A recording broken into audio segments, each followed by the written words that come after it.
When companies are hiring product managers, they really just want to look for strengths to add onto the team. They don't really mind so much what your weaknesses are.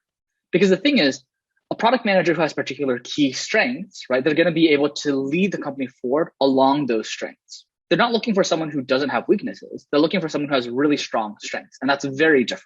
What do I mean by that? Well, imagine that you have some sort of table or some sort of plot where on the x-axis, you have all the different skills that are available to you. Stakeholder management, technical analysis, coding, design, user interviews, strategy, analytics, vision, what have you. All of these different skills are on the x-axis.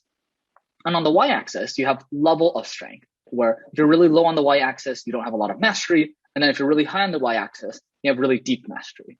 Companies don't want to hire rectangular PMs. What do I mean by that? Well, you have a lot of these different skills, but you're only kind of good at all of them. You don't have a particular set of areas where you're really, really strong.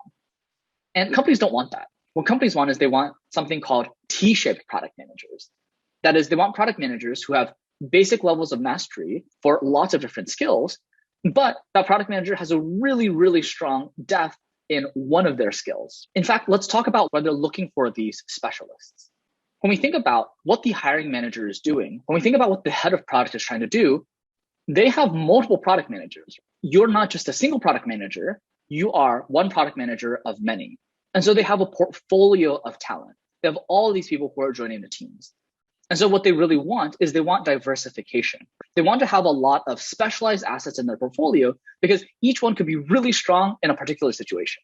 Whereas if everyone kind of was so-so at lots of different skills all at once, then if something bad happened at the company, if there was a really challenging situation at play, they wouldn't be able to loop in a particular T-shaped PM. They wouldn't be able to loop in a specialist. They'd have to work with all of these generalists who aren't going to be able to lead the company to success.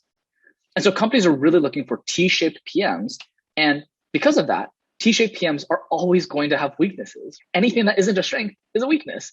And so we need to acknowledge that for us to become T-shaped PMs, for us to demonstrate that really deep mastery in a particular skill, we're going to have weaknesses. And we should be comfortable talking about these weaknesses to hiring managers.